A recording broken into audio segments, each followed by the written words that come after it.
And now, introducing a man who tried to copy the Tinder swindler to scam women out of hundreds of thousands of dollars, only to realize that for this to work, women actually need to swipe right on your profile. It's back to the drawing board. He is Glenn Clark. It is Glenn Clark Radio. Good morning. I'm Glenn. He is Paul. And we are here. I am struggling because I stayed up like an idiot to watch the ice hockey last night. Nothing like blowing a 2-1 lead in the final minute and then being eliminated in the quarterfinals. That's a hell of a performance. Wasting a 5-3 power play in the third period. Multiple power plays as the game went on. Look, I get it. As I said to you all, this is a beer league hockey tournament. It doesn't really mean that much to me. The women's thing tonight is far more important. But, you know, we only get an Olympics every 4 years, and this is what they're doing. So I figured I might as well watch. And the U.S. have been playing well on the men's side. They had been having a nice little tournament. And then all of a sudden,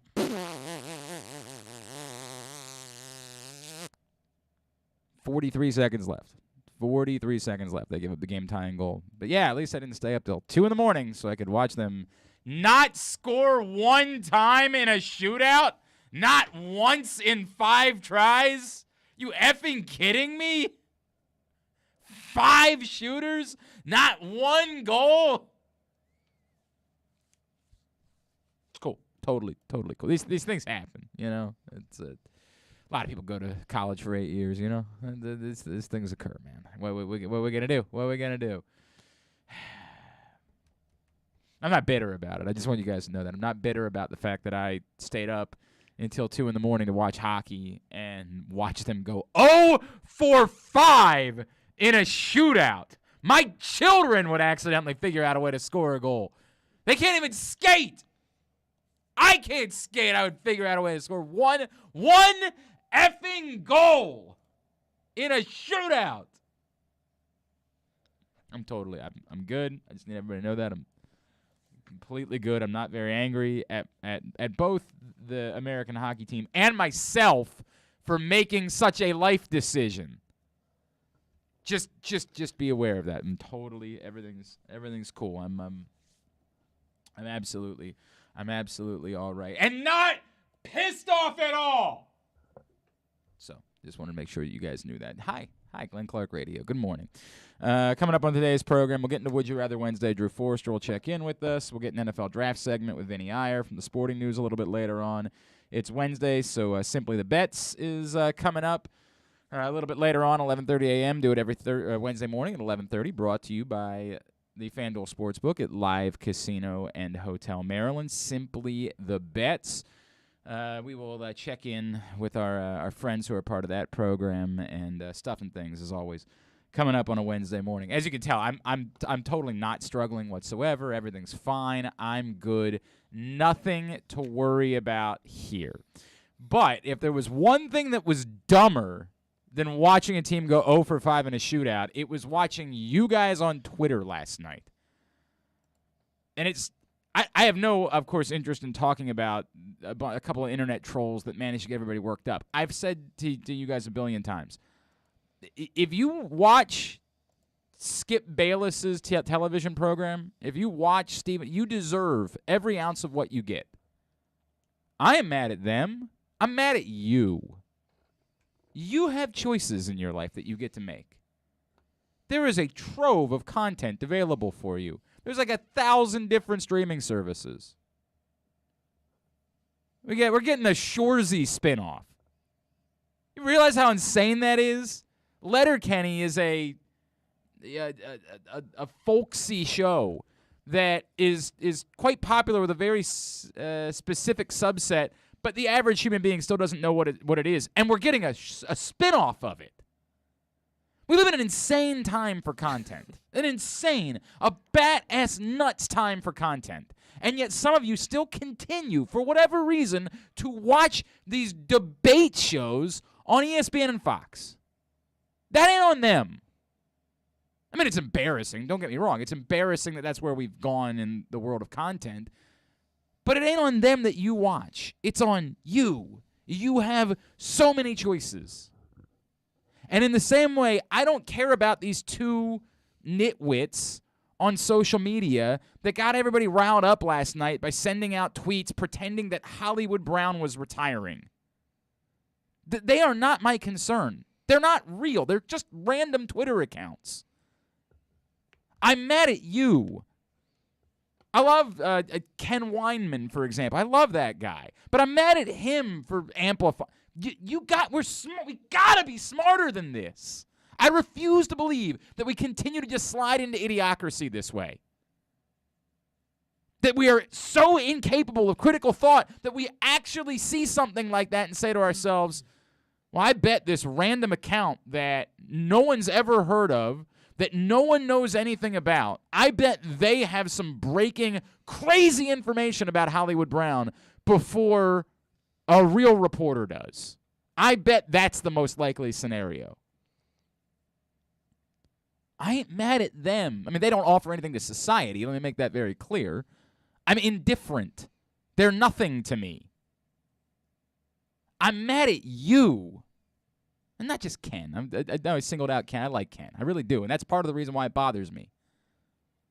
The guy, Michael Fabiano, I'm not kidding. I got an effing text from someone in the business last night asking me about it. I couldn't believe it. I said, are you out of your mind? Like, what is wrong with you? Are you really texting me asking about some... And this is what I get back. Well, I mean, sometimes these things get broken from crazy places. Yeah, you're right. Like, for example, there was once upon a time a story of a girl who worked at a liquor store and said some folks from the Chiefs came in here and bought a bunch of champagne. I think it's because they're about to re-sign someone. There was actual credible information there. She didn't know that it was Patrick Mahomes. She just had actual credible information that she shared along. I work at a liquor store, and my job in working at a liquor store, people from the Kansas City Chiefs came in here today buying a bunch of champagne. That seems relevant. The idea that something like this would be reported by someone... Mama's titties on Twitter or whatever the F they are, and I'm sorry, but I don't even know the idea of that and our inability to have an ounce of critical thought and say, well, that sounds badass insane. Maybe instead of amplifying it in any way, I should try to figure out, like, why it is that this information would come from this source and not from someone who's knowledgeable. And immediately when I ask myself that question, I should say, oh, right, it's because it's trolling. We are hopeless, man. We are hopeless. And this isn't to me about blue checks. Lord, I don't have a blue check. I've never tried to get a blue check. That whole thing is nonsense because plenty of blue check people are also trolls and stupid. It's not the system for Twitter for you to get a blue check ain't exactly foolproof. This is on us. In the same way that I'm not, you can be mad at Facebook for the amount of disinformation that exists. Or you can be mad at the people who get their information that way, that are unwilling to think critically. What has happened to us? The thing with Hollywood Brown deleting all of his Raven stuff from Instagram is a completely different conversation. I've been trying to dive into this a little bit more in the aftermath of Kyler Murray, because with Kyler Murray doing it, I came to a place where I'm like, there has to be something more to this.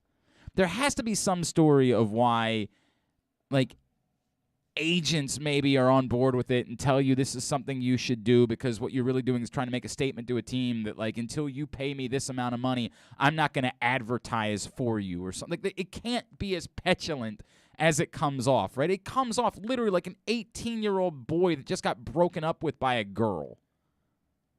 Oh, yeah? Well, I did this. I was actually a little bit older than 18. I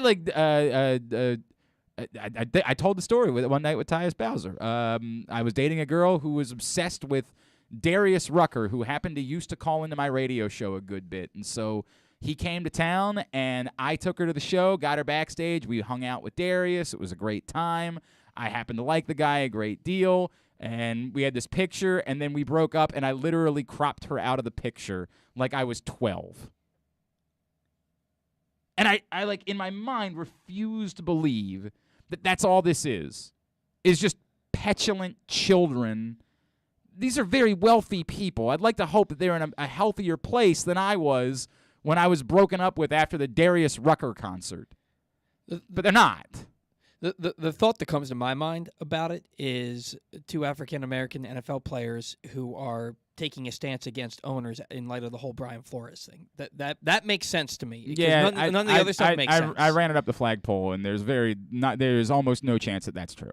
Oh, I ran it up the flagpole with multiple people that work within the industry to try to get some information. Like, the first thought I had was, like, is this about because is this something that agents or agencies would be involved with? Because it is also difficult for me to believe that, like, you're really sitting there at night as an athlete and spending your time going through and checking every picture you've ever posted on a social account to see what has a team logo in it and what doesn't. Nope. I got the word that the Instagram accounts, unless you're Tom Brady, basically are entirely run by the players themselves. Okay? So we start with that. Secondarily, is there something to your theory? Is there something to it? No, if there was, they would say it. There's just no point. There would be a coordinated effort from a group of people to say, like the Major League Baseball players who said, we're all going to put, the faceless logo up. We'll all get together and we'll do this. Mm-hmm. If there's a statement to be made, you need to actually make the statement, right? Like without that, there's no value to it. Mm-hmm. You just leave a bunch of people saying, what is this?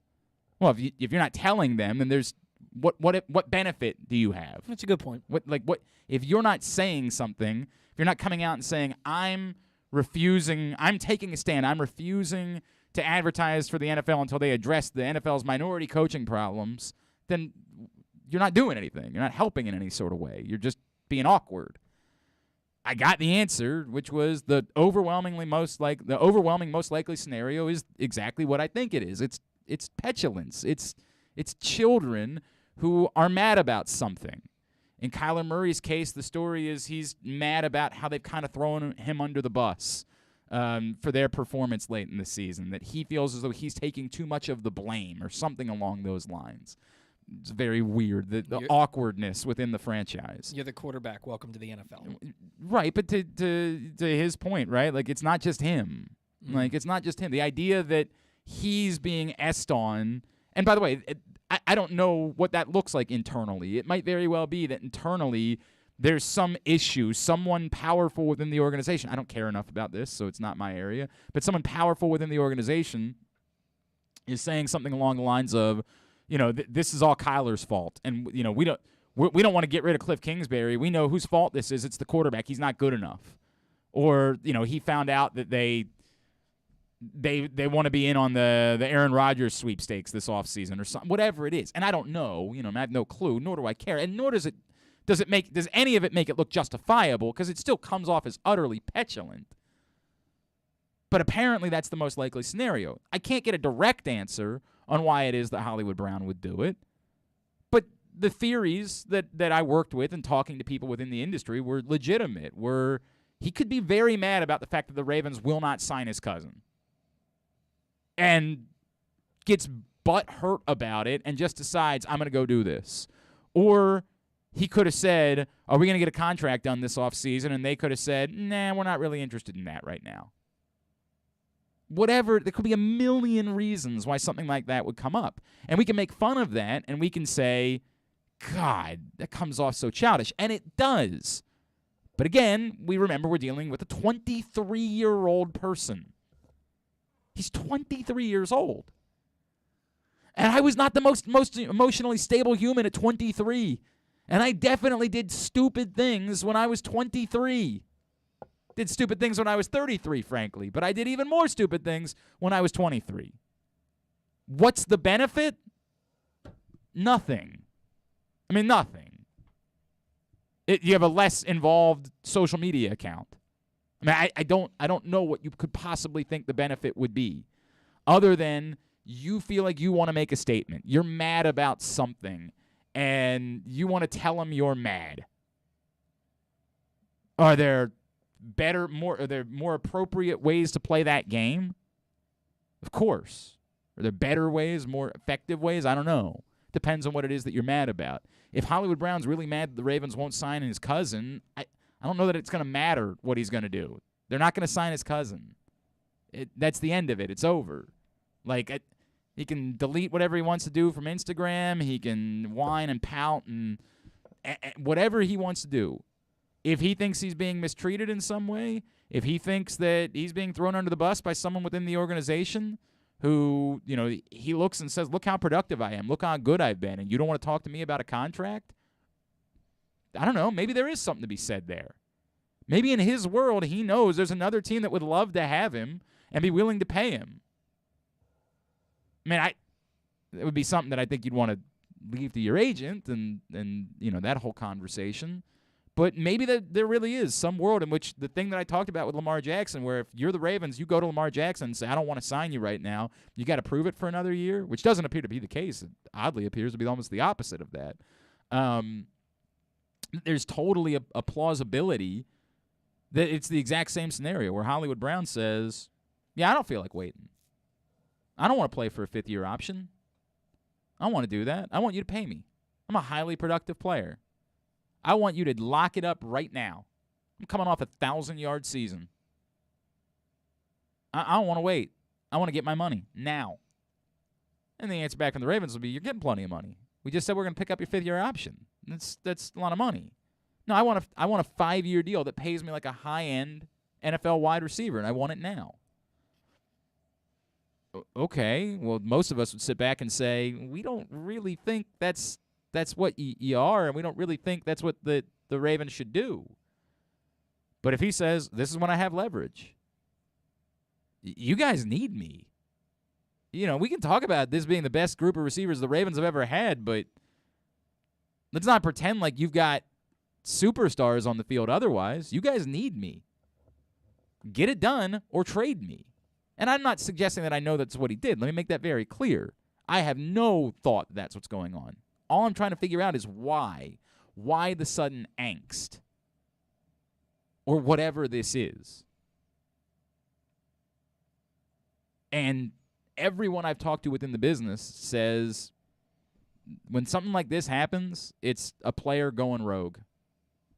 It ain't because anybody in his ear thinks there's a benefit of this, like in negotiating. It's not because there's anybody that thinks that, this is a signal that works for teams. It's a player who's upset or angry or mad about something, and this is the route that they go. And, it's something that maybe I can't associate with because social media just doesn't mean that to me. Like, it's such a very specific thing, right? Like, deleting pictures where you're in a team jersey, which I would think would be the things that make you most marketable at the moment, I would think. I mean, I don't know. I can't fathom that. But if that's a thing that young athletes have sort of coalesced around and said, we think there's value to this, we think it makes our statement for us to say we're not going to wear your jersey in social media posts, then I guess that's what they're going to do. And again, it sounds stupid, but really no more stupid than like when we delete the pictures of some girl when we're 23 from our MySpace account. I mean, and we did those things. Like, I remember being 23. It's dumb. Like, inherently, it's stupid. It's dumb. But, we do it. We do it at older ages, right? Like, you go through a divorce and you delete a bunch of pictures of your ex for whatever reason. Maybe weirder because, like, this isn't Hollywood Brown is still very much a Baltimore Raven today. Like, this isn't a divorce. It'd be one thing if, like, the team released you or traded you and then you went back through and, like, deleted all the. Maybe I would understand that. I still don't. I don't know, man. It's very weird. It's very weird, and I can't pretend that I understand it, nor was I capable in multiple conversations last night with people within the industry to get a sense of what the thought process is. Unfortunately, the answer that I got is it's typically just petulance. It's just sort of a childish thing. I'm mad about something, and I want to tell people that I'm mad about something, but I'm not capable of just coming out and explaining why it is that I'm mad about it. And in some instances, like we've seen after something like this, like some of those pictures start to go back. It's what makes it so weird. Like, I just don't get it. And I can't get it. And I can't specifically tell you. And it might be something that we learn more about as the offseason goes on. It might very well be that within a week we get an answer like, hey, this is the thing. Hollywood Brown really is mad the Ravens won't sign Antonio. Like, he's really mad. He feels as though they're disrespecting his family because they won't even, bring him in for a workout. They won't even, he's very mad about that. I've talked about the awkwardness of that. Like, it is awkward. There's no getting over that.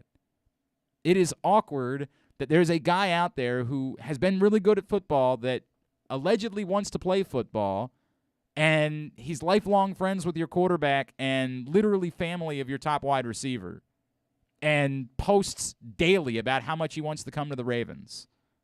And you're just sort of left in this position where you don't want to flat out say no because you're trying to not piss off those people within your organization that are close with this person, but you damn well don't want to sign him for any number of reasons.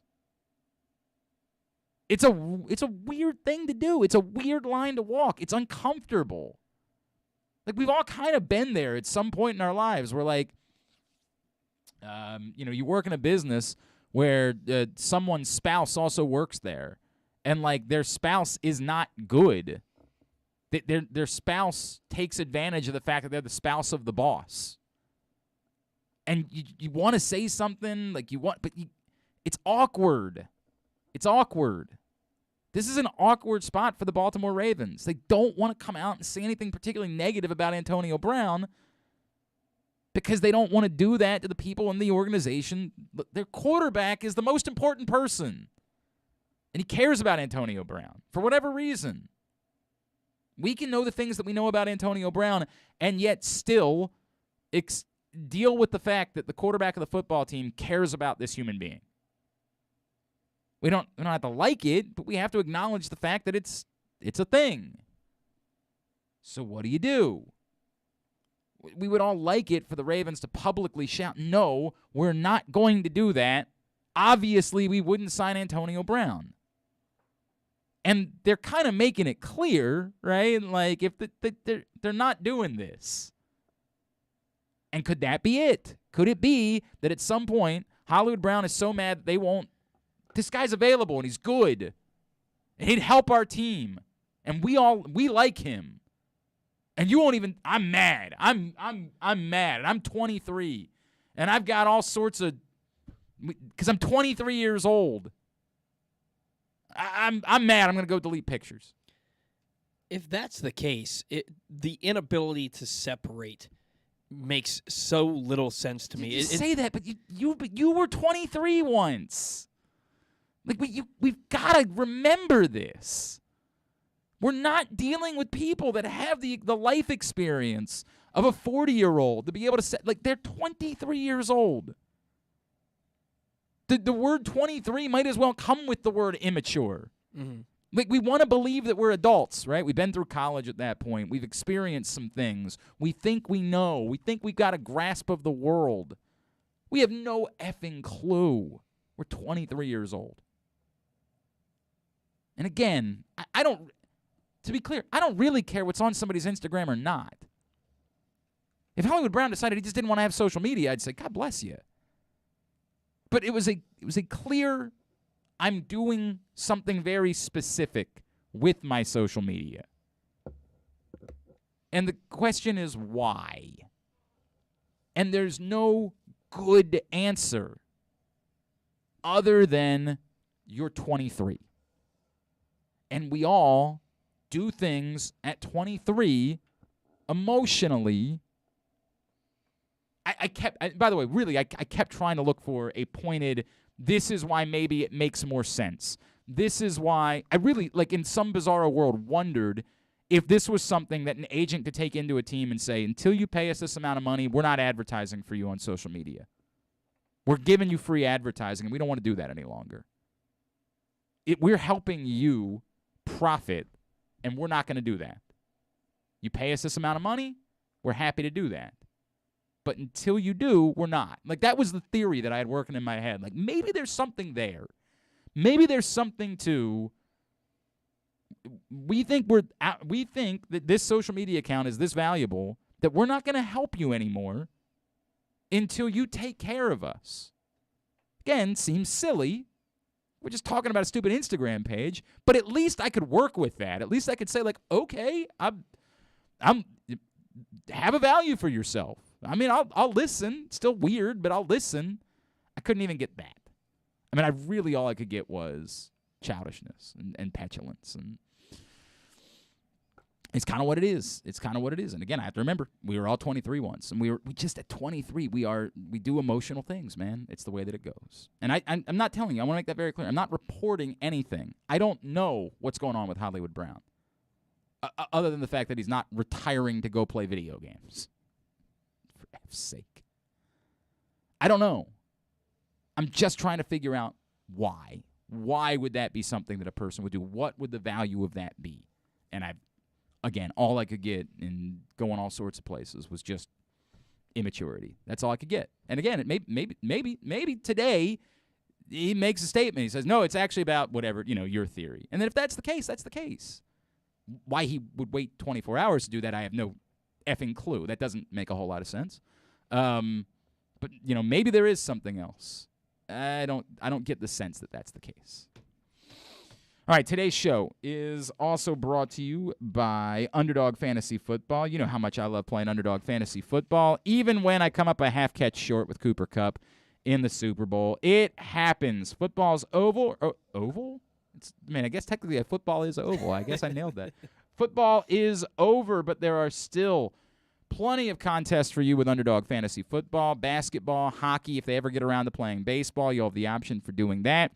And if you use the code PRESSBOX, they will match up to $100 in your first deposit with free money for you to play with. UnderdogFantasy.com. Download the Underdog app. Get to playing today. When we come back in, Drew Forrester joins us. It's a Wednesday, so of course we're talking to Drew. That's next, Glenn Clark Radio. Sports fans, the wait is over. The all-new FanDuel Sportsbook is now open at Live Casino and Hotel in Hanover, Maryland. This is your chance to win big right in your own backyard. Bet on every sport with self-service kiosks and watch all of the action from the best seat in the house. Make every moment more at the all-new FanDuel Sportsbook at Live Casino and Hotel in Hanover. Please play responsibly. Gambling problem? Please call 1-800-GAMBLER or visit mdgamblinghelp.org. That first sip. That first bite. Start your day off right with a delicious breakfast at Royal Farms. Choose from a fantastic selection of fresh Royal Farms breakfast sandwiches and top it off with a rich hot cup of the freshest coffee in the world. At Royal Farms, breakfast is available day and night. It's the freshest breakfast in the world. Real fresh, real fast. Royal Farms. The latest issue of PressBox is available now, and it's our very special annual Best Of issue. On the cover, we celebrate Justin Tucker as our Mo Gabba Sports Person of the Year, honoring his historic on-field achievements, but also the unprecedented relationship he shared with Baltimore. Inside, we recognize the top people, performances, and moments of 2021, including Cedric Mullins' incredible season and the dominance of local Paralympic athletes. PressBox is available for free at over 500 area locations, including 60 Royal Farms stores. And you can always find the entire edition, as well as the best daily coverage of the Orioles, Ravens, and Terps at PressBoxOnline.com. The biggest pro wrestling stars today and all time all have one thing in common. You've heard them on Jobbing Out. Matt and Nick Jackson, the Young Bucks. Thanks for having us, man. Appreciate it. The great Kurt Angle. Thanks for having me on the show. I appreciate it. Matt Riddle. Yeah, man. Thanks, man. The champ, Drew McIntyre. Oh, thank you for having me. The great Ron Simmons. Damn. Keith Lee. Appreciate you guys having me, man. Bill Goldberg. My pleasure. Charlotte. Thank you so much for having me. Mick Foley is with us. This is the greatest name for a wrestling show I've ever heard. MJF. I'm glad you're happy I'm on this show because I'm freaking miserable. Le champion. Chris Jericho. Le champion. AJ, Aaron, Brandon, and Glenn are talking pro wrestling every week on Jobbing Out. Find it at PressBoxOnline.com/radio, iTunes, and SoundCloud. Stay tuned. Your chance to win $1 million is coming up. Probably not from us.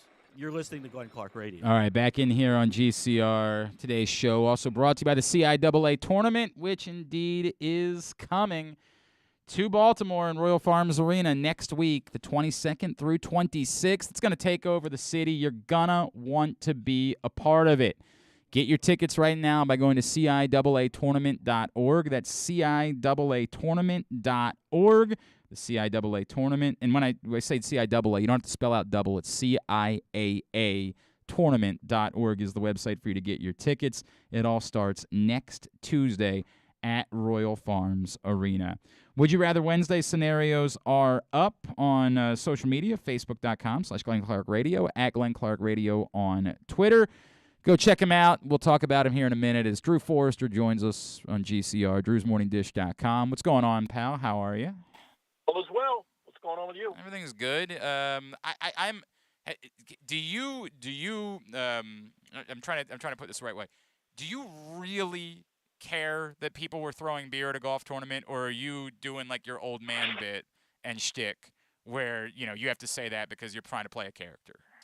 No, it's terrible. It was reprehensible. It was terrible. So weird. Okay. You can't throw objects at golfers. In the same way that you can't throw objects at basketball players. Hang on a second. But, like, there were no golfers standing there. They were back at the tee box. Sure they were. Carlos Ortiz got hit with one. You don't know what you're talking about. I mean, I don't. I don't watch golf. Okay. I admit that. So well, I saw the video, though. You can't throw objects at the athletes who are competing in any sport. So it was terrible.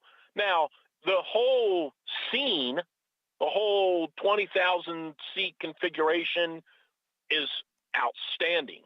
Like, I love it. I think it's awesome. I think the 16th, 17th, and 18th holes there, the way they have built them into this, you know, almost like it's an indoor, almost like they're playing in a facility. I think it's awesome. I think it's arguably the best 3 finishing holes on tour. But you can't throw beer or bottles of water or anything else that they've given you. You can't throw those at the golfers. Okay. Look, I don't really care either way, and I've actually been to this tournament, and I at a time in my life where I loved drinking, and it still didn't do anything for me because it was just I've tried a million times. I thought visually it did. All the video made it look cool, and I do think that this tournament does well for people that just think that golf is some sort of stiff sport, and like I could never get into it. It's a bunch of stiffs. Well, okay. Well, it looks like these people are having a good time. To the point of like, I don't know. If they're throwing full beer cans at someone in the same way that they had to get rid of that at Preakness all those years ago, yeah, that can't exist. Well, that's what they were doing. Well, I thought it was all cups. Were there actual? Not at all. Oh. Not at all. All right. Well, then they're gonna have to get. There's no doubt. Right. They'll have to get rid of that. They'll figure that out. Yeah. And they'll get rid of that. Nobody will be allowed to have a can next year. That'll be as simple as that. Correct. And they'll go forward with it. But the revelry and the raucous behavior. And look, here's the deal. If you as a golfer don't like that scene or don't, want to be a part of it, you don't have to play in the event. No, and I mean, they all seem to enjoy it a great deal for the most part. Yeah. I mean, I think the younger guys, other than the 2 who got fined for taking their shirts off, the younger guys like it. I think they think it's cool. Brandel Chambly got into some hot water with his old school barstool comment. But the reality is that is true. He being whatever he is, 54 or whatever, he's saying that takes on a different, takes on a little bit of a different tone when he says golf has gone from old school to barstool, and I'm not so sure that's good. He knew when he said it, he would get pushback from that. But if the older players, and when I say older, I mean those guys that are in their 40s that are more, that are more buttoned up, if they don't like that scene, they just don't have to sign up for the event. Right. Yeah, there's plenty more. Yeah. There's 44 events on tour. Just don't go to Phoenix. There's lots of them all throughout the course of the year. If it bothers you that much, and it is different, there's no doubt.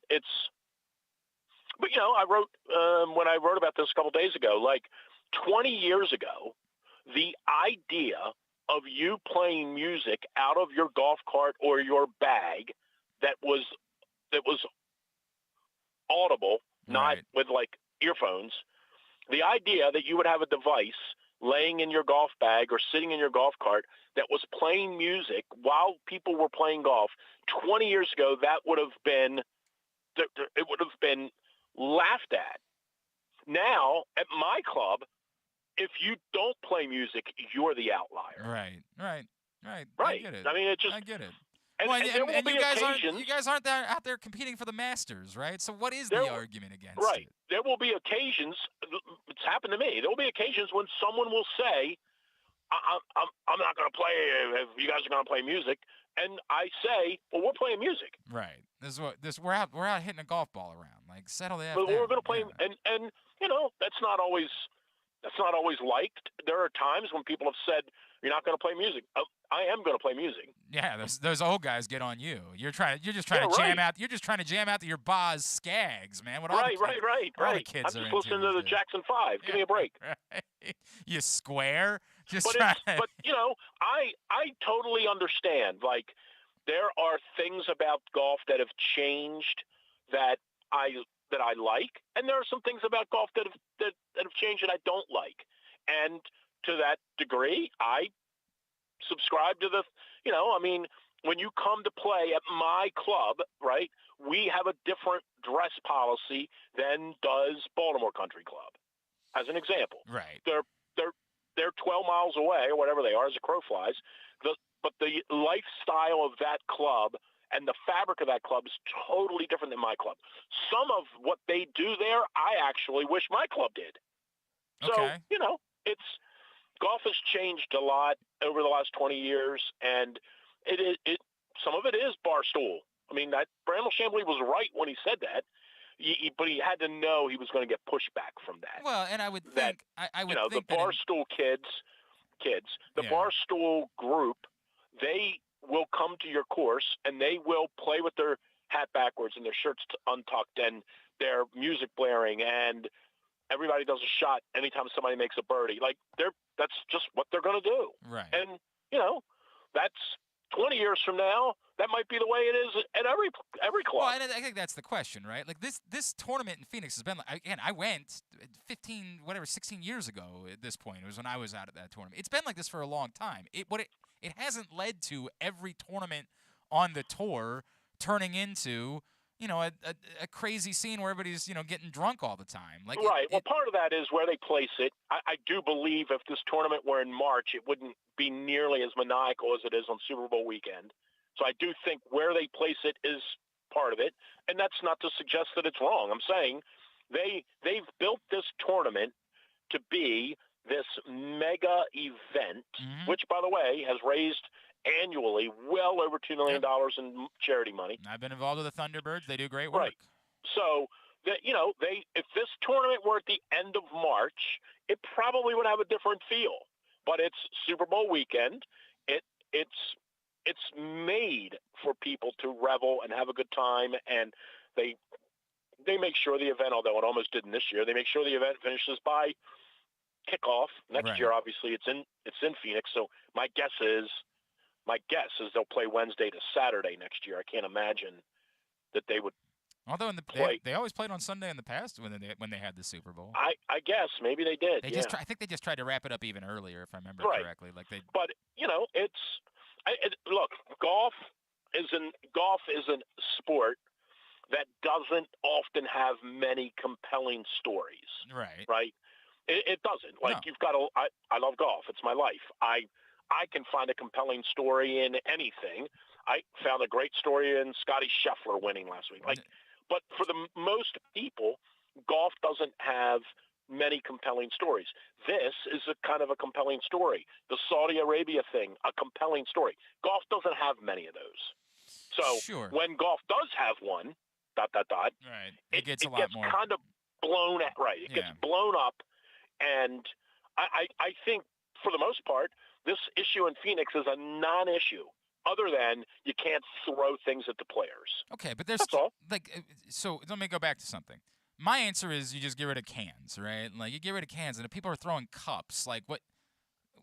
I don't see how that's going to end up being a big deal. You're suggesting that they can't throw anything at all? Like, I would say that you throwing anything at a player is not cool. Well, I mean, like, if you're targeting a player, I mean, I think that you should immediately be ejected and never allowed back. Like, I got no problem with that. But, I mean, like, the idea of them just tossing all their beers up in the air when someone hits an ace, which seems, again, it creates this great visual that gets shared on social media. I don't give a rat's ass about golf. You know that. I can't. I've tried a billion times. This is not I don't care about a lot of things in my life. And I like a lot of things that other people don't, right? But I see that, and I'm like, wow, I got to acknowledge that looks really cool. It's a great image. You think they need to utterly ban tossing beers, or specifically say, hey, if we see you throw it at a player, you're out of here. You're done. Yeah, I mean, I think you're going to have to create some sort of a rule, and that somebody. And again, how are you going to police? You know, the easiest solution to me is to just serve the alcohol in cups. Right. That's gonna be the easiest solution, and with some sort of encouragement, we're asking you to not throw these items at or in the direction of the tee. If you want to throw them at the green or in the fairway, knock yourself out. I think you shouldn't be allowed to throw them in the direction of the players. Okay. Period. All right. I mean, But if you want to throw your $9 beer onto the green, that's on you. Yeah, you make that choice. Knock yourself out. There's an agronomist somewhere who would tell you that's not good, but that's neither here nor there. I can't believe you know what an agronomist is. I got to be honest. That's the upset of the day. It's you in high school, somebody that grows grass. Right, exactly right. Well, I didn't grow it, Drew. You and Paul. Took way too much effort to grow it. Right. You had to get the lighting right. Yeah, right. You had to find a closet that your mom wasn't using. I mean, I don't know about it, but all my friends told me about it. Yeah, I was going to make a joke that I was going to say ask Ethan, but probably. Right. Hey, he's a esteemed Calvert Hall student. He's a good young man, I agree. He's a good Watch yourself. He's a good young man. No debate about that. Drew Forrester, Drew'sMorningDish.com. We're 3 days removed. I realize I'm out of things to say about the Super Bowl. I don't care about the Matthew Stafford Hall of Fame debate. Like, I don't think he is at the moment, but I think he could be. I just don't think it's all that interesting, all that compelling. I just think we realize we don't have anything else to talk about. Oh, well, all he did on Sunday, and I said this, and of course people, because they don't read, and B, people like to overreact. It's what we do now in this country. All I said is, with this win, he enters the discussion.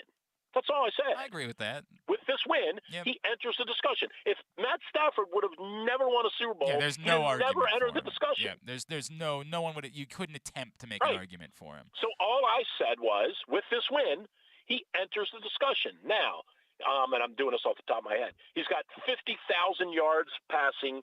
He's 16,000 yards behind Rivers, who, by the way, of course, never won one. But he also played 5 or 6 more years. If Stafford plays 4 more years in the league and plays whatever that turns out to be, 16 years, and he has 70,000 yards passing and 380 touchdowns and a Super Bowl, he'll be in the discussion. Yeah, it's funny. I'm not saying he's a Hall of Famer. In fact, right. My opinion of him is he isn't. But all I'm saying is, when a guy wins a Super Bowl and plays in the league for 15 or 16 years and accumulates those kind of stats, he's going to be in the discussion. And I agree with that. And again, this is why the conversation is not compelling. His career is not over, right? Do you think – here's a question for you. Dismissing and don't bring up the Super Bowls. Right. Do you think he's a better quarterback than Eli Manning? Of course. But by the way, I am not. I don't think the 2 Super Bowls should make Eli Manning a Hall of Famer. I've said that a billion times. I don't think Eli Manning is a Hall of Fame quarterback. I think it's nuts that, and also, I'm not certain that he would be talked about that way. We just said this the other day. If he played his career in Charlotte instead of New York and had the exact same career, I don't know that we would treat Eli Manning, and maybe I'll separate one other thing. If his last name wasn't Manning, if he was Eli Johnson and he was a Carolina Panthers quarterback who happened to win 2 Super Bowls and was otherwise pretty mid for the majority of his career, I don't think we would have this conversation at all in the same way. I think the entirety of Eli Manning's is less about him winning 2 Super Bowls. It's more about the fact that he's in the biggest media market in the country, that gets the absolute most coverage, and there are people that were willing to bang and scream and try to create a narrative because of it, and then combine that with the fact that he's part of the Manning dynasty, and he sort of gets some rub because of that. I just, the idea that 2 Super Bowls alone magically gets you into the Hall of Fame, I've never understood that. Right. Well, I just think when you're talking about, when we do this, right, we compare, John Harbaugh wouldn't like it, but we compare these people because it's one of the ways that you say this guy belongs, this guy doesn't, this guy's great, this guy's only good, this guy, whatever. We do that in every sport, right? To me, Stafford's a better quarterback than Eli Manning. He was just saddled with arguably the worst franchise in the history of the league. I do think the argument about, like, all pros is compelling, and like I do think there is something to be said for. We talk about this all the time in baseball, where we can look at numbers at the end of the year, but we also know that numbers can be put up in all sorts of ways, right? Like, and we can say Matthew Stafford threw for this many yards, but we also know that he had to keep throwing in games because his team was getting his ass kicked. I think Richard Sherman's argument the other day was, I don't even know what the word is. I think it's compelling. Yes. I think he was spot on. I think and look, here's the thing, and this has happened in every sport. In every sport, although I have to admit, I don't follow the NBA enough to know who's made it, so I could be wrong on the NBA. But I'll just say, for sure, in baseball and football, which are the only 2 Hall of Fames I really care about, in both of those, it has become the Hall of Very Good. In both of those. In some instances, yes. It has become that. Over time, it has dwindled down. I used to do this when I was in the soccer business, and the Ravens do it now with their Ring of Honor. Like, you have to have some sort of standard, but ... You also have a sponsor giving you $500,000 a year who says, "Hey, when's the big day? When are we putting somebody in?" Right. Correct. And you've got to put somebody in, right? So over time, it's become, and I think the Ravens have done, and I'm not talking at all about the running back because we all know what happened there. I think for the most part, the Ravens have done themselves well with the people that they've put in. I do. I don't think there's anybody in there really. We could argue about some of the early. McCrary. Yeah, and McCrary is the one that stands out among the early names. Well, that he already said. We have to separate the Ernest Biner. You're not talking about Biner. He doesn't count. Right. Like he's not in there. We know what happened there. Right. Like, we understand what that is. And this is where people in Baltimore, again, they don't understand it. It's totally acceptable that the owner of the franchise, who, for better or worse, because he had some worse, for better or worse, was the reason why the team came to Baltimore, also had an affection for this player who had been with him and made him, put him in there. I don't even consider Ernest Biner in the Ring of Honor. I couldn't care less. He doesn't count. But I know why he's in, and I'm okay with it. Right, and but when you talk about the same reason that they put Johnny Unitas' name up on the up there with the other Colts. My son couldn't care less. Who's that guy? But that's a different conversation altogether. No. Right? But I'm just saying, I understand why he's up there. I get it. I understand. My son and his kids, they won't understand it, but I understand it. Yeah. But this notion that, like, these, and I think to me, baseball's been the worst at it, in my opinion. Like, at least in football, they loosely sort of say, hey, if you're an edge rush guy or a linebacker, you got to have 100 sacks. they don't say it. Well, say it. I think the more interesting thing is the football thing has really been obsessed with you had to make these all-decade teams. Like, that's the weird part to me about the football. Like, this is a weird football Hall of Fame class. We kind of have to acknowledge this is a weird class that they put together this year. And, no disrespect to Sam Mills, how 20 years later Sam Mills is suddenly a Hall of Famer, like I'm sort of left with the complete shoulder shrug when I look at some of the guys that he was up against. But the one thing, and you talk to the Hall of Fame voters, that they'll say is, we need to get these you make an all-decade team, that matters.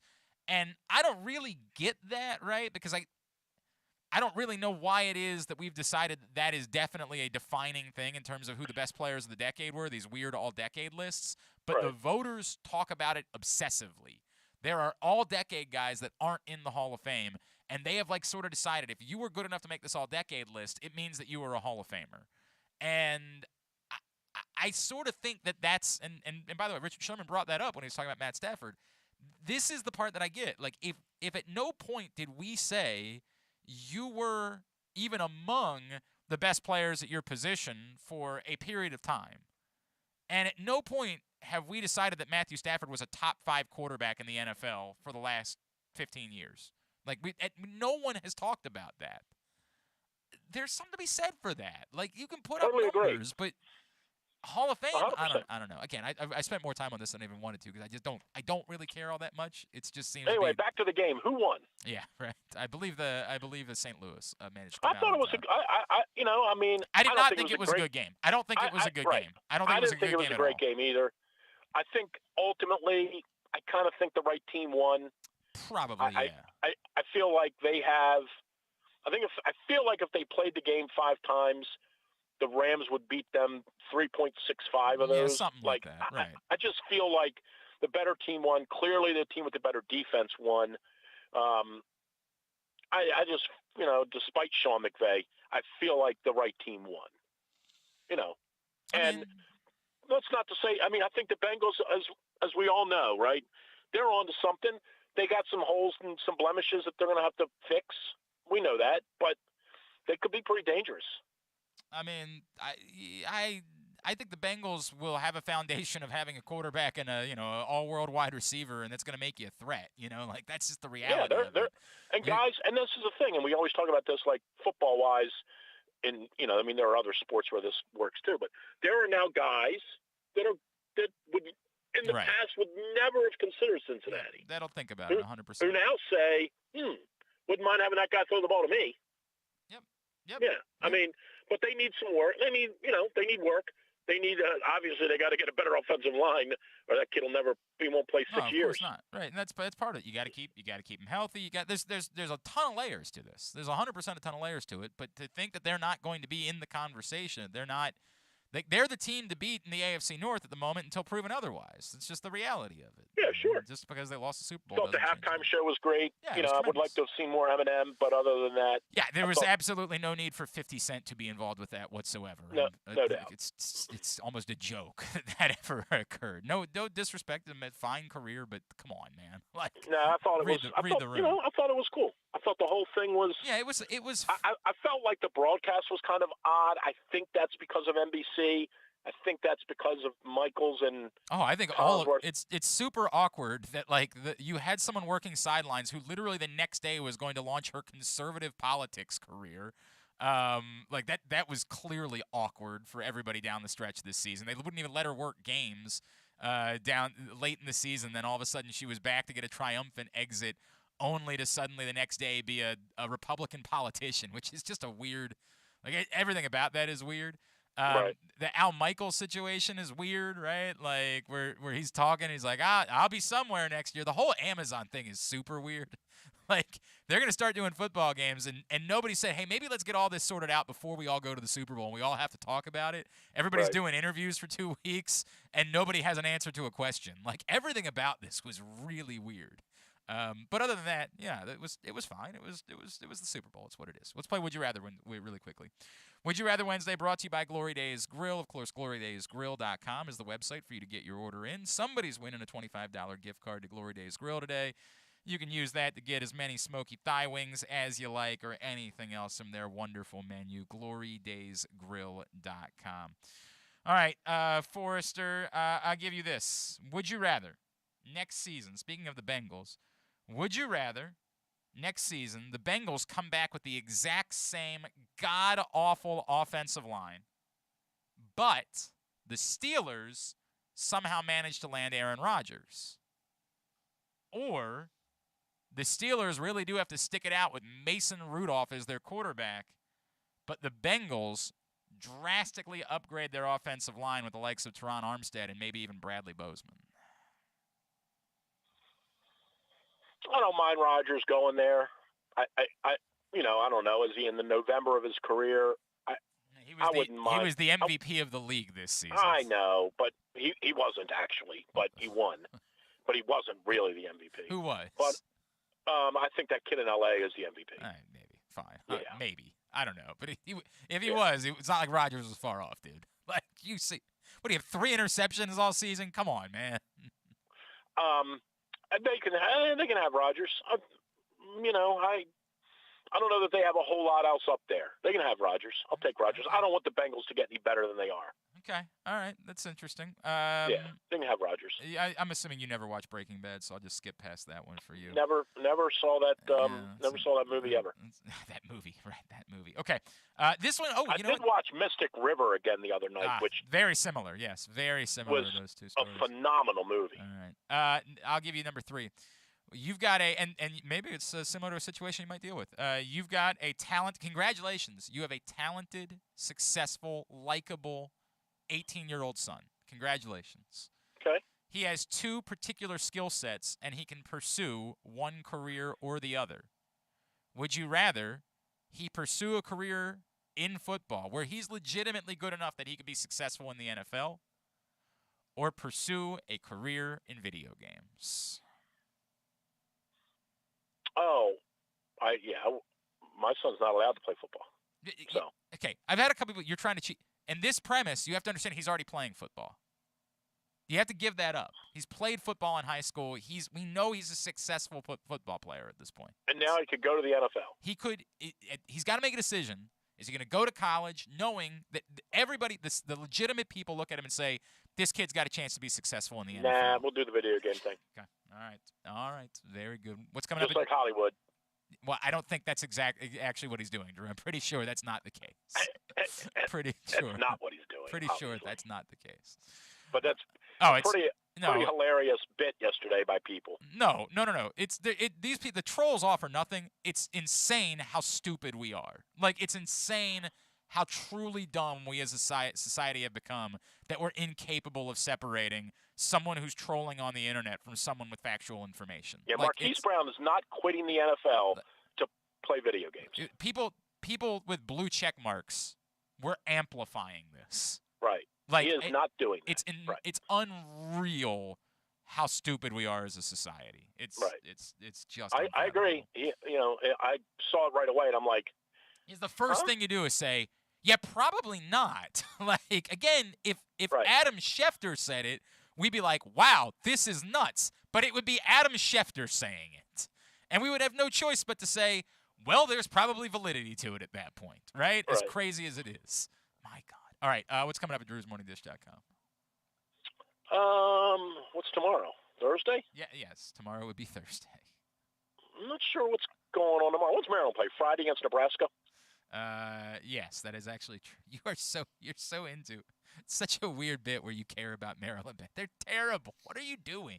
How do you not have anything better to do with your time? How is that possible? State school. You know Towson's good, right? They are good. They're really good. You used to pay all the attention in the world to Towson when they stunk. Right. Now they're really good. Maryland stinks, and you're spending all your time watching Maryland. What the F is going on? It's the state school. Who is going to get the job? I mean, I would still bet Kevin Willard at this point. Like, if I had to bet money, look, we know the group: Willard, Enfield. If Cooley's willing to leave, I'd love. He didn't beat Villanova last night, but I think he'd be a great hire. And we were talking yesterday that Notre Dame's had a really good season, and Mike Bray badly wants the job. I think that we've written off Mike Bray because Notre Dame had like 2 or 3 bad seasons, but dude's a hell of a coach. He's accomplished a lot. He's been to 2 Elite Eights. Like, Mike Brey really wants the job. I'm not as dismissive of it as I was 2 months ago, like when I thought he couldn't be a candidate. I think there might be a warranted Mike Brey conversation to be had. So, Okay. All right, at It's a Hooded 4-Iron on Twitter. That's how you follow him. Drew Forrester, appreciate you, pal. We'll talk to you soon. See ya. Bye-bye. Hour number 1 of the show is in the books. It has also been brought to you today by, this one's brought to you by the Stan the Fan Variety Hour. If you missed Stan the Fan and Ross Grimsley chatting with Dave Johnson on Monday night, find it right now, facebook.com/PressBoxSports, or go to PressBoxOnline.com/video, and you can watch there. I'd like to take a break if we can. If you think it's going to be an issue, you can be the producer, man. We'll grab a break. Vinnie Iyer from the Sporting News. We're going to talk to him about the NFL Draft. Our weekly draft segment is next. Glenn Clark Radio.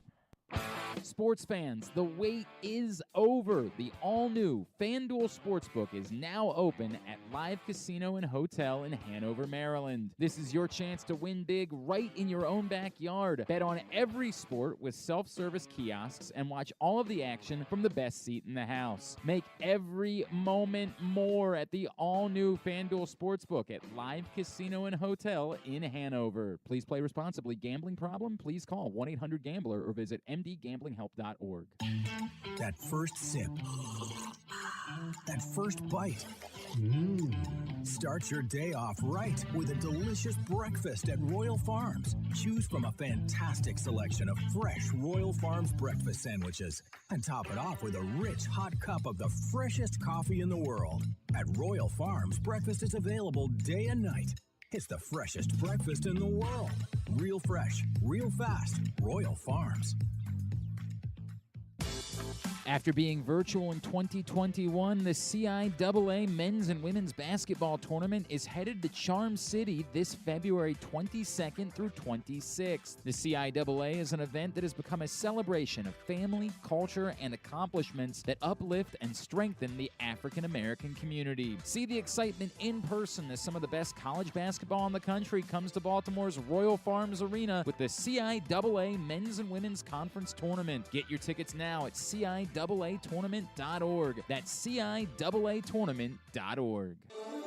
The latest issue of Press Box is available now, and it's our very special annual Best of issue. On the cover, we celebrate Justin Tucker as our Mo Gabba Sports Person of the Year, honoring his historic on-field achievements, but also the unprecedented relationship he shared with Baltimore. Inside, we recognize the top people, performances, and moments of 2021, including Cedric Mullins' incredible season and the dominance of local Paralympic athletes. Press Box is available for free at over 500 area locations, including 60 Royal Farms stores. And you can always find the entire edition, as well as the best daily coverage of the Orioles, Ravens, and Terps at PressBoxOnline.com.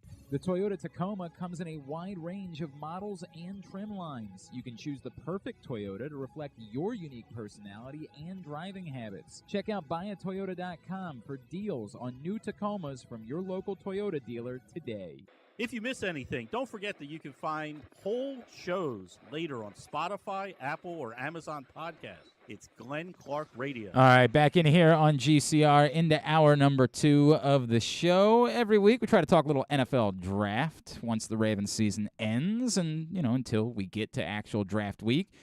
I just saw this man's big board over at sportingnews.com. He, of course, longtime NFL writer for the Sporting News. He is our friend, Mr. Vinnie Iyer, and he's back with us now here on GCR. Vinnie, it's Glenn and Paul in Baltimore. It's great to chat with you as always. Thank you for taking a couple of minutes for us. Yeah, thank you for having me. Hey, before we get into the draft, we were just doing the dumb Matthew Stafford debate because, that's how this business works. Do you have a strong feeling about this conversation in any sort of way? I have a strong feeling that I'm ready to stop talking about it. All right. I'm with you on that. No. My strong feeling is he's not, and let's just move on. The recency bias is crazy when it comes to sports now, and it's gone out of control. And just in the weight we put on the Super Bowl, where we're breaking down in MLB every single year and all these minute stats to determine if a guy's a Hall of Famer versus another one, then we're like, oh, he won the Super Bowl even though he threw 2 interceptions in a game. They won as a team effort. Okay, he's good to go for the Hall of Fame, which we've never been saying about guys that were lifted by their defense and winning in the past. And I remember Joe Flacco having a big run there in the playoffs, and he actually carried his team. Yes, he was much better. He was much better in the postseason than Matthew Stafford was in this postseason. Of course, we all know Matthew Stafford is a better quarterback overall than Joe Flacco, but your point is valid. And to extend your point, if Joe Burrow gets one more second of protection and can see Jamar Chase get wide open and hit him for a touchdown there, are we literally saying that the Matthew Stafford argument comes down to the fact that Joe Burrow, didn't get one more second of protection, because if he would, they would have lost the game? Yeah, I mean, that's the thing, and I think we just forget how much defense does play a factor in winning the games, and last year definitely played a part in shutting down Patrick Mahomes. So let's give defense a little credit. I just think we've become so offensive-minded when it comes to the NFL that because we have all these great offenses, when a defense does things like that Aaron Donald, Von Miller do, you got to give them mad respect. Yes, let's appreciate the fact that Aaron Donald has literally been an eternal talent, like a truly iconic player.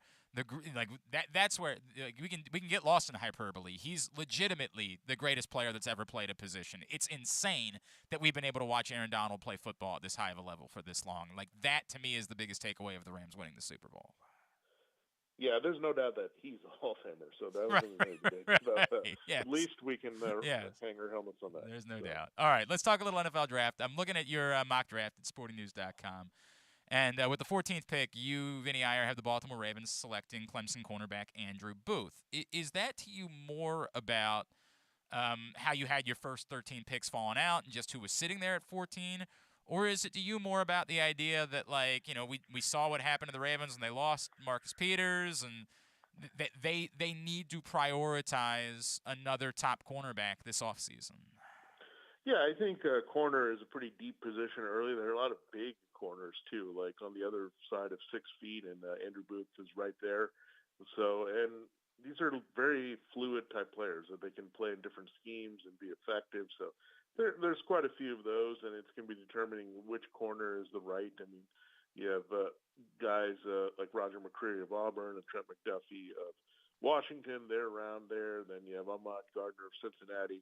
There's a lot of very top-level talent at that position. So tapping into that would make sense in the middle of the first round. I don't know if the offensive line situation will work out as well, where you're feeling that you have to reach for someone there, but that could come into play as well with 3 pretty good offensive tackles on the board. I think a lot of them, or all of them, could be gone before Baltimore picks. Right. So it's going to be interesting, but I think in terms of need and value for player, that's kind of what aligned right now for the Ravens. And you, of course, have Tyler Lindenbaum going much higher than the Ravens at 14, and that's one name that I think a lot of people around here have been talking about.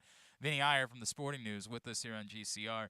Vinny, it's a couple of names that you have right after 14 that are most interesting to me, and in particular, I feel like my draft conversation is starting to center around David Ojabo because of this really unique connection, right? That Mike Macdonald, there's this thought from the people that you talk to up there that he made David Ojabo work. And so now that the Ravens have Mike Macdonald as their defensive coordinator, knowing they have badly struggled. I mean, the guys they've had there post Terrell Suggs have all been better edge rushers away from Baltimore than they've been in Baltimore, right? The Yannick Ngakwe's of the world, the Matt Judons of the world. We continue to see this. You've got the coordinator that knew exactly how to make this guy work. Wouldn't that make David Ojabo so much more appealing for the Ravens at 14?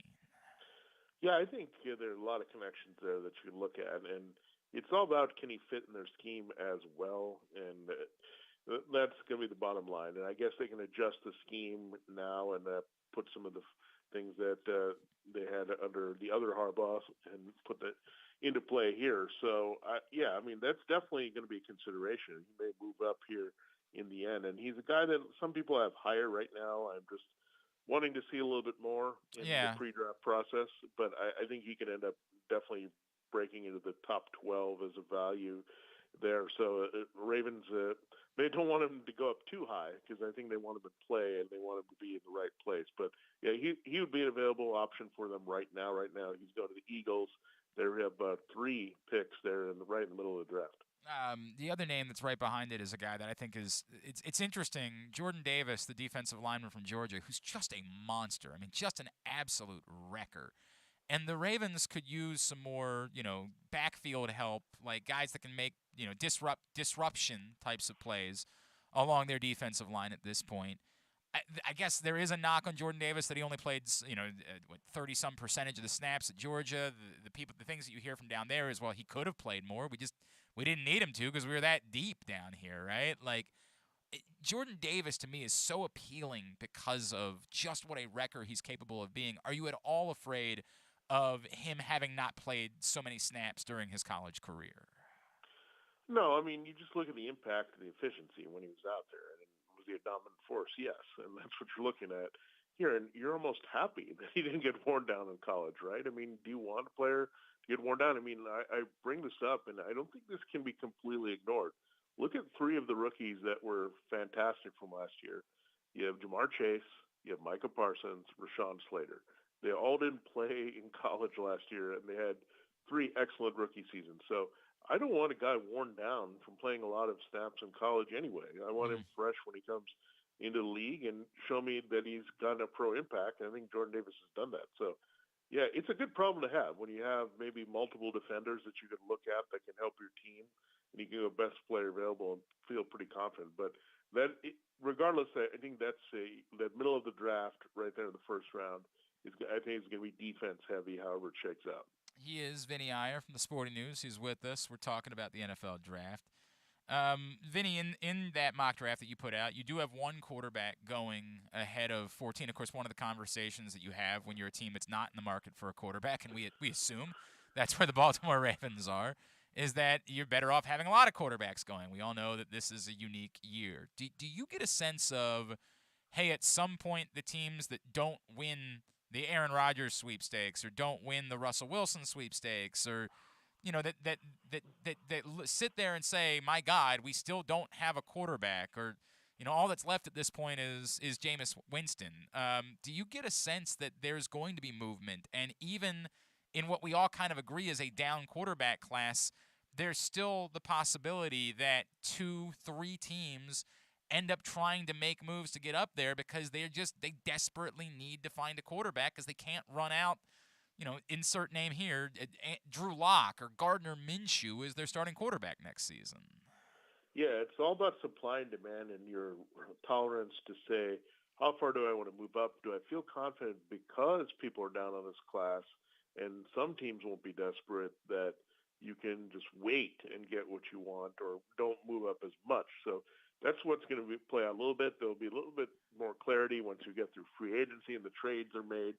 Then you'll know what teams are kind of settled on their starting quarterback, and that'll open things up and help teams decide who they want to target, what teams they want to jump in front of if they want to get a quarterback. But I think as much as this quarterback class is not getting anyone excited now, I think you'll see some things develop here where people will start looking at the upside of Malik Willis. They'll see some of the attributes of Kenny Pickett that they like, or Matt Corral. So I think they're going to gain some steam, but part of that is going to be more about the supply and demand versus the actual talent of the player. That always happens at quarterback. Do you feel like it could make maybe the 14th pick valuable trade-wise? If the Ravens, to your point, you look and say, hey, there are a bunch of defensive options sitting here, and we feel pretty good about them. Could 14 be about the range where you could see a team trying to come up from the back end of the first round in order to make sure they get, whether it's the first quarterback at that point or if, Malik Willis, for example, is already gone, to make sure that they get the second guy on the list?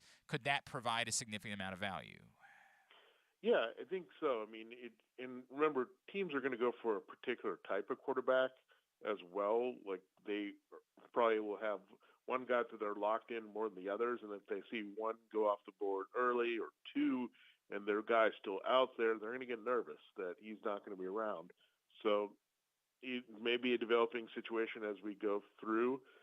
But, yeah, I mean, in the end, would I draft that many quarterbacks early in the top half? No. Right. But, again, it comes down to will a team think about that? That's all you need to make that move there up front. And definitely the teams right behind, you look at the Saints, that's a team that would definitely go after a quarterback at number 18. So some team would want to jump them for sure. The Steelers are at 20. So you figure that's a good entry point right there where the Ravens are picking. Well, and I think this goes back to the conversation. We have this all the time, Vinny. I'll loop it into the we're talking about Lamar Jackson and being a $40 million a year type of quarterback. And I know this week there was talk about Derek Carr at that number. And look, Lamar Jackson's a better quarterback than Derek Carr, but Derek Carr had a hell of a year last year. And I still feel like there's this thing that exists that's very surprising to me, which is where people just say, I don't think this player is worth this amount of money. And you say, okay, neat, but there's no option to have them at a lower amount of money. You either pay them that amount of money or you don't have a quarterback. And I feel like that's the flip side of the argument that somehow people are still struggling with, which is you're literally can't. Your argument is don't have a quarterback or be in panic. Be sitting here right now in the New Orleans Saints position where you're hoping to find a quarterback. And that part of this equation to me, and I get it, there's got to be a limit. Like, I'm not saying you're paying Baker Mayfield $40 million a year. But, like, I as much as these numbers escalate, I still feel like the fear of not having a quarterback or missing, getting the wrong quarterback, has got to be worth an extraordinary amount of money. Yeah, I think the problem is these muddle middle quarterbacks. You know, you're not going to win a championship with them. I'd say they're a little bit higher than the bridge quarterbacks, but the Derek Carrs, the Kirk Cousins, Ryan Tannehills, those type of quarterbacks that you know that our situation would be a lot worse, but we're going to be stuck in purgatory with these quarterbacks. We're not going to win championships with them. So that's what you have to weigh, is that if you're going to make that move and not get the veteran quarterback, I think it has to be for a young quarterback and rookie quarterback, because that's the whole point, right? You want that rookie contract so you can spend your money elsewhere, load up your team, and make a run. And that's what's happening here for most teams. I think the Rams and Buccaneers a bit of an exception here, that they were able to find the veteran quarterback upgrades they wanted at a very high level. That doesn't happen very often. Aaron Rodgers, Russell Wilson may be in play, and Deshaun Watson, we'll see about him, could provide those avenues this season. But in reality, the Bengals way is better, right? You save a lot of money on your quarterback. They attacked, they hit the draft well for 2 years, and they were able to spend on guys like Trey Hendrickson and get some big plays there. So I think you look in general that that's the way that is preferred. So if you don't have the quarterback and you don't want to invest big on him, just try the draft, because it may work out really well. And we've seen that here of late for teams like the Chargers and Bills and Bengals. Vinny, before I let you go, do you have a gut at all about, like, the Russell Wilson thing is really interesting to me, because I would have thought it would have been paired with Seattle, completely moving on, right? Like, just deciding openly that we're done with this. The idea of, like, giving Pete Carroll a new quarterback is very weird to me, and I'm still gonna operate under, like, Aaron Rodgers was unhappy a year ago and ended up in Green Bay. Like, until I see him on another roster, I'm just going to choose to believe it's going to end up continuing to be Green Bay. Do you have a gut about how those two in particular end up playing out? Yeah, with Aaron Rodgers, I think there's only two options I see. I think it's Green Bay, or he says, I really want to go to Denver and make it work. But I can't see Denver being more appealing than Green Bay at this point. Just with the two coaches there, that's not enough to me. I think Packers are in better position, especially with no Tom Brady. Buccaneers is an obstacle. The Rams figure are going to slip back. So all of a sudden, the biggest challenges for you are out of your way, including the 49ers, who are going through a quarterback transition. So if Aaron Rodgers wants to get to the Super Bowl badly, the Packers are the best team for him. For Russell Wilson, I don't know what could work except ending up in a place like Pittsburgh or Washington. I mean, those are the only two options that I would say that can he make it work there. Then what does Seattle do? They don't really have a lot there to work with. Of course, a Wilson deal would bring them some capital in the draft to help them there, but it's just tough to use their resources to come up with a winning team there in Seattle, unless they dump contracts, change things around, and then maybe they'll get aggressive to appeal to Wilson and keep him there. So I think both of those guys, I'd say house money says they stay put. But there's always that window that may happen here where the teams may not cave into everything they want. At Vinnie Iyer on Twitter, it's VINNIEIYER. That's how you give Vinny a follow. SportingNews.com. Vinny, is there anything else I can plug for you, man? No, you can just check me out at SportingNews.com, and then Locked On Fantasy Football on the Locked On Network. Check it out. We're actually bringing shows all through the off season, believe it or not. So we will keep talking fantasy football advanced scouting mode, as I call it there. So check us out there on the Locked On Network. Vinnie Iyer, appreciate you, man. Thank you for taking a couple of minutes for us this morning. All right, have a good one. Vinnie Iyer from the Sporting News joining us for this week's NFL Draft segment. I have just been presented. Look what I've got in my hot little hand. That's the new print issue of Press Box, and it is going to be available today. So we kind of slow roll it. We're out delivering it right now. So if you stop by your neighborhood Royal Farms and you don't see it yet, I promise it's coming. It'll be there within the day. But that's what it looks like. It is a 20th anniversary celebration of Maryland basketball's 2002 national championship. Gary Williams is right there on the cover. Stan the Fan and I sat down for a long conversation with Gary Williams about his reflections of how the program got there from when he arrived in NCAA sanctions, and then how his perspective has changed over 20 years. We also chatted with the players on that team about the moments that led them to ultimately cutting the nets down in Atlanta. That print issue of Press Box is available right now or soon at your neighborhood Royal Farms, any of the hundreds of locations around town where you find Press Box, and read it all at PressBoxOnline.com.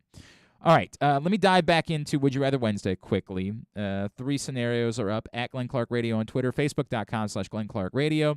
So either the Bengals are stuck with the same crap offensive line, but the Steelers get Aaron Rodgers to be their quarterback, or the Steelers are stuck with Mason Rudolph, but the Bengals get a drastically upgraded offensive line, including, Teron Armstead and maybe even Bradley Bozeman.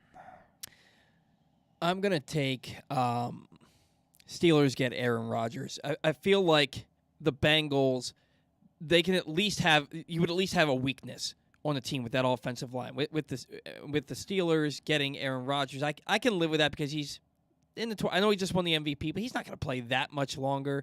Then they're going to have to go draft another quarterback. I think that with the Bengals, they're on the up, and the Steelers are already on the down. I don't think Aaron Rodgers makes a difference. He gets them to the playoffs, and he makes them a contender. I think it's nuts. I think the Steelers roster is unbelievable. They had one problem. It was the quarterback. Yeah. I think you give them Aaron Rodgers, and they're a legitimate Super Bowl contender, if not a Super Bowl favorite in the AFC. Well, yeah, their roster is excellent. They just didn't have a quarterback. I guess how long do they have Aaron Rodgers? Because Joe Burrow is going to be correct. I mean, you're only dealing with that. They're going to have to go get a quarterback at some point, but they're going to have to do that now. They can always go find their quarterback. The danger is now they can push it off for 2 years, and by the time they have to go find their quarterback, it might be a good quarterback class, unlike this year's quarterback class, which seems to suck. Mm-hmm. Pick your poison. This is 100%. It's why this is a good would you rather, and it's a little split on this. I think a lot of people are leaning, like John Proctor says, how Rodgers in Pittsburgh makes it easier to dislike them after his inoculation burlesque. So yeah, I'll do that. I hear you. If you don't like Aaron Rodgers, you're like, it's a perfect person to be in Pittsburgh. I'm happy to hate him there, right? Except for the fact that he's really good. Andrew Stecka's argument, don't improve one team that's already bad and now give yourself 2 teams that you have to compete against. Keep Rodgers away, now you only have to compete against the Bengals. It's a solid argument, right? It's a very solid argument, which is if the Steelers don't have a quarterback, they can't be good. They can be mediocre, but they can't be a real threat if they don't have a quarterback. Keep it that way. Yes, the Bengals get better and it gets difficult, but it's just one team that you have to figure out, and there can still be injuries instead of having to deal with 2 really good teams in your own division. Compelling argument from Andrew Stecka. From KZ, I think it's the Bengals staying as is. If they improved any more, they might beat the Ravens by 6 touchdowns next year. Well, I mean, they might. That's a good point. But they also might not. They might not. Paul from Orlando, I'll take Rodgers going to the Steelers. He's in the twilight of his career. I'd be nervous about a young Joe Burrow behind an offensive lineman where he could stand back there like Brady.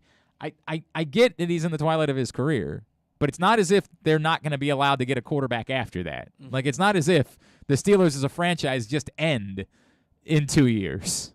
The idea that Aaron Rodgers is just going to fall off a cliff next season. We kept trying to do this with Tom Brady year after year after year, and it never came. He might. Peyton Manning fell off a cliff. Of course, he won a Super Bowl the year he fell off a cliff.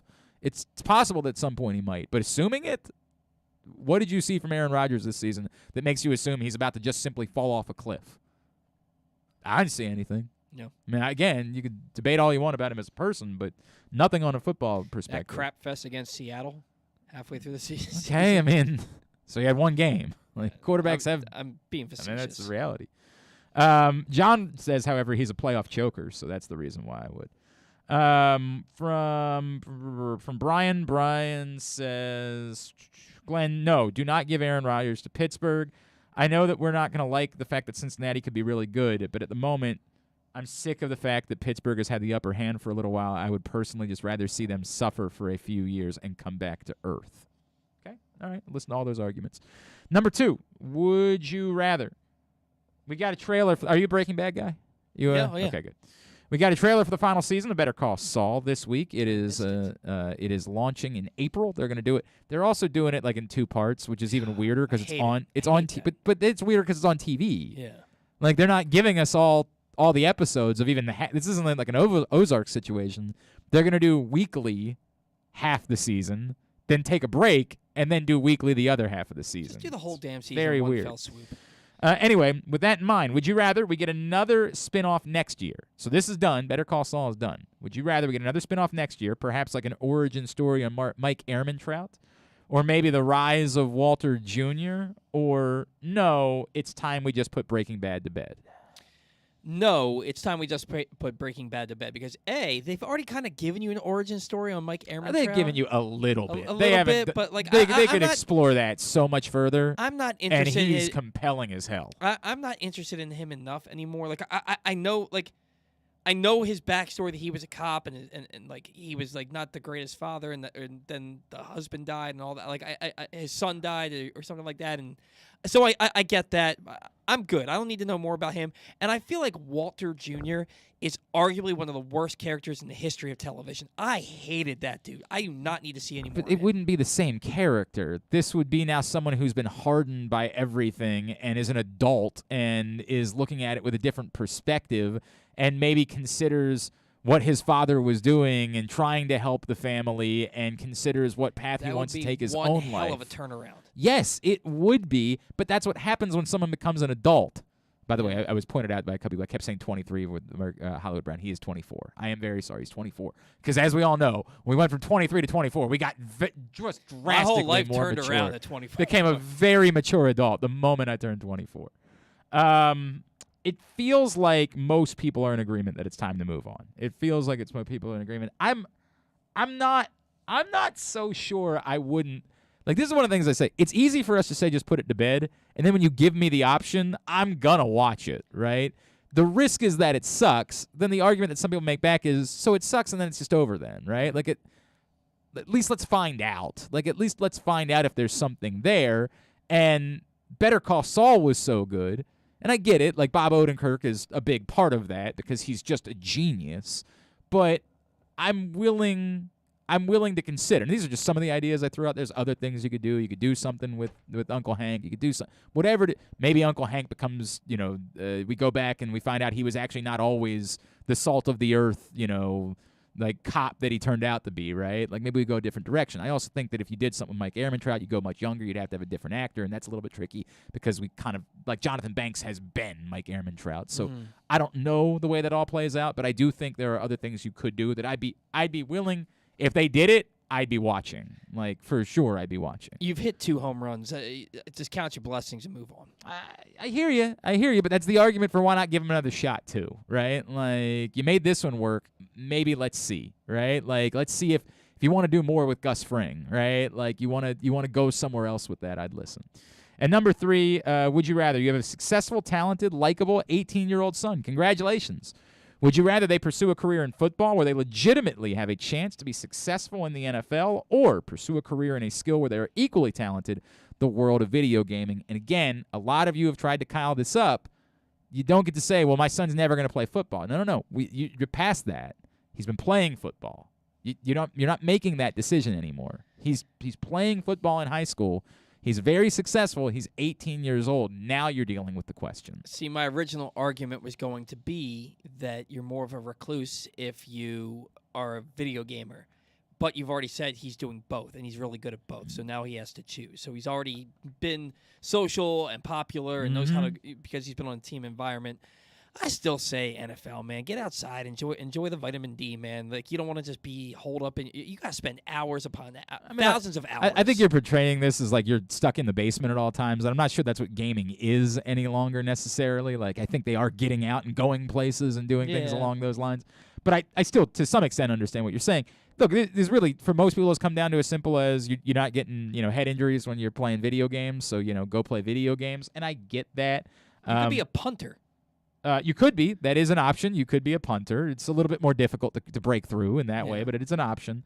Paul from Orlando, I'd support him anyway, but to me, you only have the elite athletic skills for so long, so I'd like to see him challenge the best when he can in the NFL before moving on to something like eSports.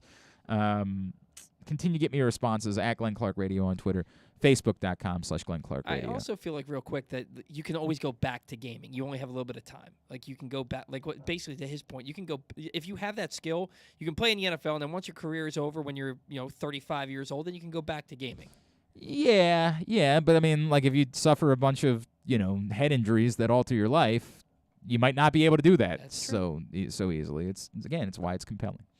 All right, today's show also brought to you by Live Casino and Hotel and the FanDuel Sportsbook. It's the place to be for every big event, including this weekend, the Daytona 500, the NBA All-Star Game, 51 self-service kiosks located throughout the property. The FanDuel Sportsbook at Live Casino and Hotel is the coolest place to hang out. The food at Sports and Social is delicious. It's where you want to be for all of the big events. Let's go ahead and get a tidbit, shall we? Tidbit of the day is brought to you today by your local Toyota dealer and buyatoyota.com. Make the most out of every day in a Toyota RAV4, available in hybrid or gas-only models. A RAV4 can get you where you want to go in style. Check out buyatoyota.com for deals on new RAV4s from your local Toyota dealer today. Because I'm desperate for baseball, it's another baseball tidbit. All right. From 2013 to 2016, the Orioles led the major leagues in home runs 3 times in 4 seasons. As we stated last week, they also had the individual major league leader in home runs all 4 of those seasons. Despite the accolades, the Orioles topped out at 253 home runs in 2016, which still fell 4 home runs short of the franchise record of 257 set in 1996, which at the time was a major league record, a record that would be broken the following season when the Seattle Mariners hit 264. Fast forward to 2019, and those numbers were absolutely obliterated when 5 teams hit at least 257 home runs, and 2 eclipsed 300 for the first time in history. Which 5 teams in 2019 hit 257-plus home runs? I know this is difficult, so How am I gonna remember that? all 5 of these teams were in the playoffs. Well, yeah, but no, that wasn't the year. That was 2020, where everybody was allowed to make the playoffs. Yeah. All right, 2019, the Dodgers. Dodgers, they were 4th, 279. 2019 specifically. 2019. The Yankees. The Yankees were 2nd with 306. 2019. The Astros. The Astros were 3rd with 288. The Nationals. No. The Cardinals. No. Just really naming the playoff teams at this point is really all I'm doing. Who else made the playoffs in 2019? Tampa? No. Who else made the playoffs in 2019? Atlanta? Mm-mm. Okay, struggling. I kind of figured you'd forget about these 2 teams. The one team had like 8 guys. It seemed like they had like 8 guys that hit 30 home runs. Minnesota. The Minnesota Twins, they were 1st with 307. You have one more. They hit 257 home runs that year. They were 5th. Cubs didn't make the playoffs in 2019, right? And the Red Sox didn't, right? No, okay. The Brewers? No. San Francisco didn't make it. San Diego didn't make it the following year. You're in the right state. Oakland? Oakland Athletics. Okay, they hit 257. We could have been here for a while, and I might not have. Yeah, I kind of figured that'd be the most difficult one. All right. Totally Tubular brought to you today by the CIAA tournament, which gets underway next Tuesday, the 22nd through the 26th at Royal Farms Arena here in Baltimore, the CIAA tournament. Get your tickets right now CIAA tournament. That's CIAA tournament.org. I apologize.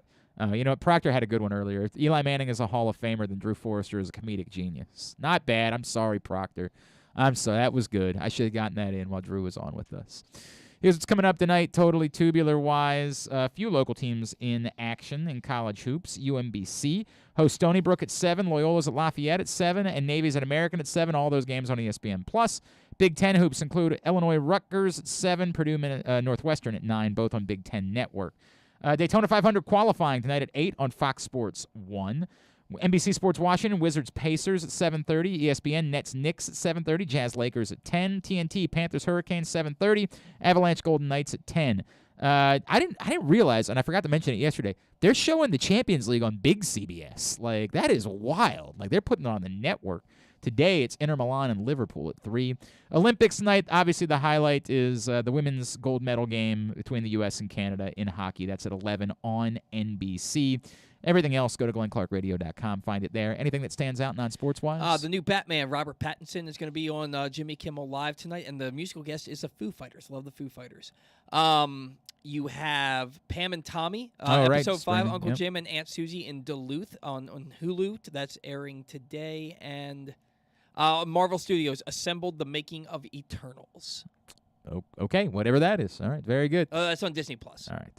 Thanks today to Vinnie Iyer. Thanks to Drew Forrester. We'll get that up in the greatest hits section of the tab at GlennClarkRadio.com. Jake Funk's scheduled to join us tomorrow. Of course, the former Terp, now a Super Bowl champion.